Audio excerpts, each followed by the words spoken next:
friends, today we are going to see about the same topic, composites, part 3. So this is the final part. So previously we have seen about the resins and majorly about the various classifications of composites, and briefly we have seen the curing of composites, and then here we are going to see about the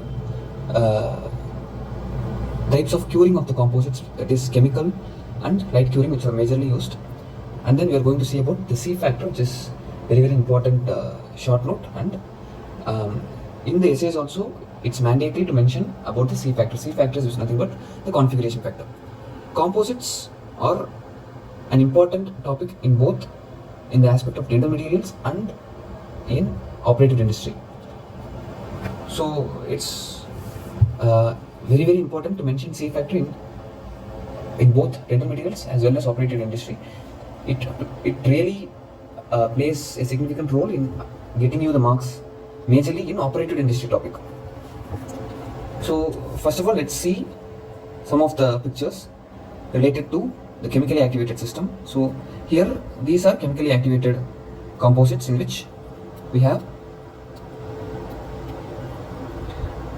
this is the base and this is the catalyst. So they are chemically activated system, and this shows the light activated system. This is majorly used in our day-to-day life. So here we have a light curing system, majorly an LED or halogen lamp.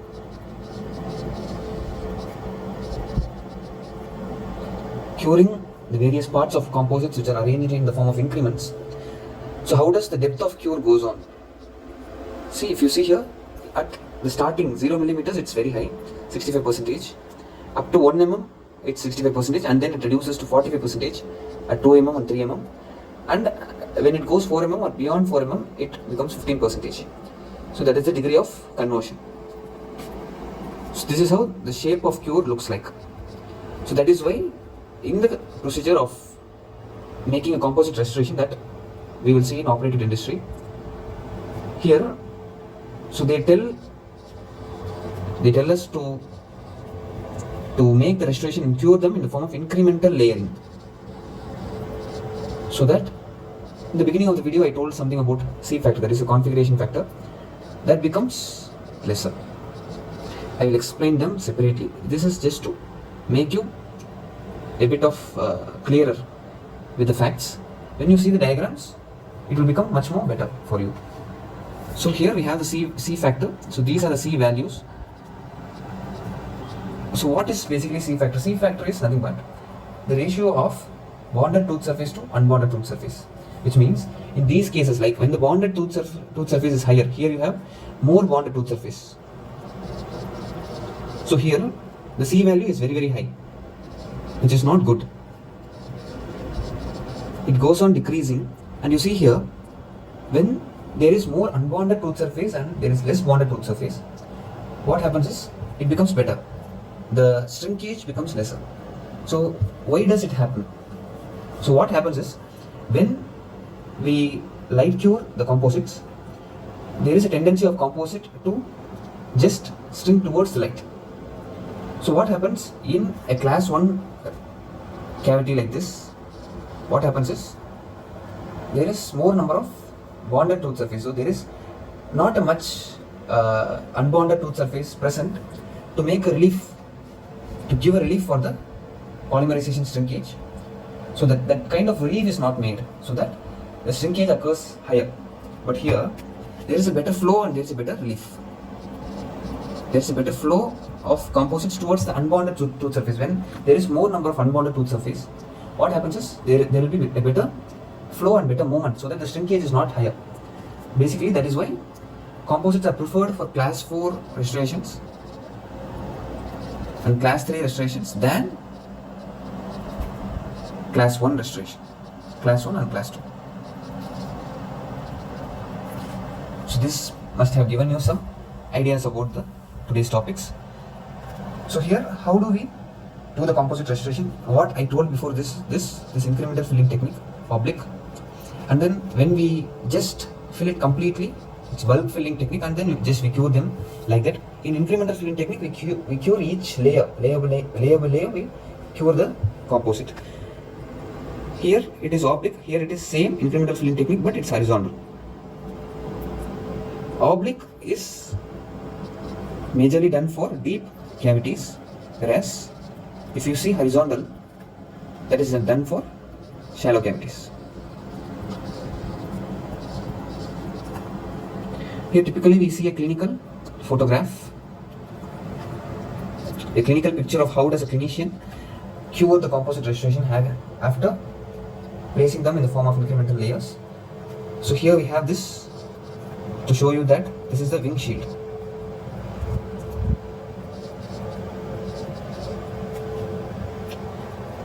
Or we can tell it as the light protector shield. Very important, because when the blue light, when it is seen by the dentist, it may cause retinal damage. So this becomes very important to protect the eyes of the dentist from the blue light, which is used to cure the composite restoration. Chemically activated resins, we are going to see the key points. So base paste contains initiator, that is the benzoyl peroxide.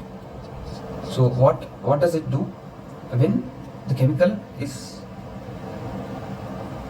on the resin? So benzoyl peroxide initiates the reaction in which the tertiary amine as an activator, that is the N-dimethyl paratoluidine activator, activates the polymerization reaction, and then the polymerization takes place and composite restoration is cured. So this should be mixed with an agate spatula. You should not be using metal, because metal discolors the composite, and sometimes what happens is with the metal we face some sticky problems, composite getting attached to the metal surface sometimes, not always. Cavity should be slightly overfilled. Why? Because always there is polymerization shrinkage. So when polymerization shrinkage occurs, we have to slightly overfill so that it's going to become normal.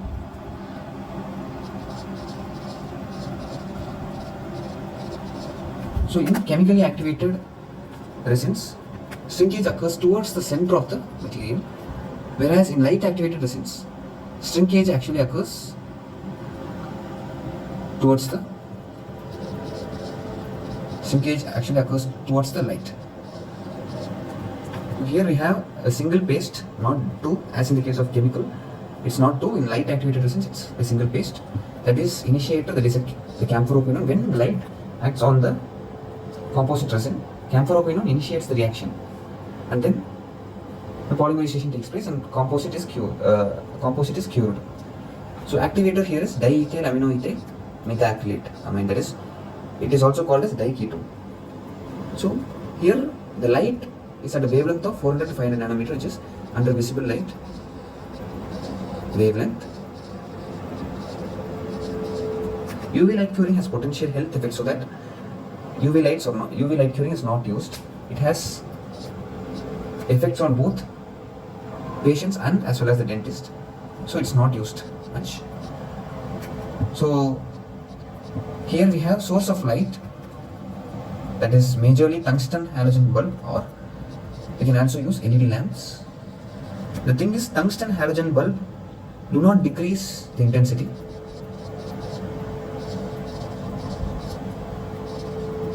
But what happens with LED is, it slowly decreases with the intensity. Tungsten halogen lamp is a bit costlier, whereas LED lamps are a little bit lesser. It's economical. Tip should be as close as possible to the restoration, and it has to be cured in increments, as I told before. And it's going to be 40 to 60 seconds of curing. So nowadays, in modern times, it has been reduced to 15 seconds, but ideally it has to be 40 to 60 seconds as per the books. And then each increment should not be greater than 2 mm. So these points are a must to be mentioned in the exams. And we have various shades in composites, like examples of A1, A2, A3, B1, like that it goes on. So in which the darker shades, that is when it approaches like B2, B3, they are a bit darker shades. So these kind of darker shades require longer exposure time to get cured. Light emitted because retinal damage to the dentist, as I told before. So protective eyeglasses and shields are very, very important to prevent the retinal damage. Coming to the very important topic in today's video, that is configuration factor, C factor. This is an important short notes. As I told, it's the ratio of bonded to unbonded surfaces, unbonded tooth surface. So this is the formula of C factor, that is bonded surface upon unbonded surface. Polymerization occurs. What happens is the composite resin shrinks, and then it shrinks at the bonded interfaces. That is the core important point in the C factor. That is, wherever bond occurs between the composite and tooth, there the shrinkage occurs. So that is why micro leakages do take place.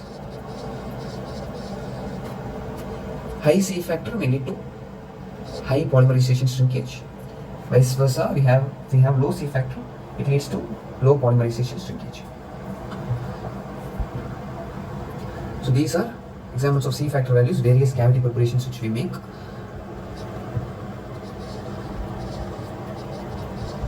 In which class 1 has the highest 5, class 2 2, class 3 1.5, class 4 0.5, which is the least, which means class 4 cavity is a better cavity to hold on with the composite restoration.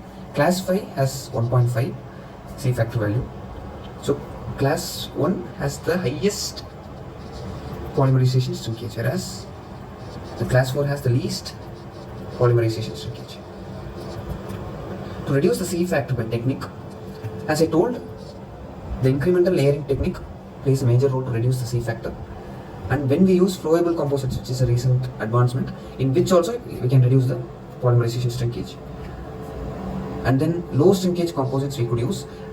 There is an interesting new technique called soft start curing or pass curing, in which initially low light curing is done, and then it is paused for some time, and then followed by full intensity curing. So that what happens is the polymerization shrinkage will be comparatively lesser. So I hope you understood this video. By comparing all the three parts of composites, you might be coming into a very good position of getting maximum marks in your university exams. Very important to mention all the key points in the exams. So this is my reference. If you have any doubts, please let me know in the comment section. Thank you.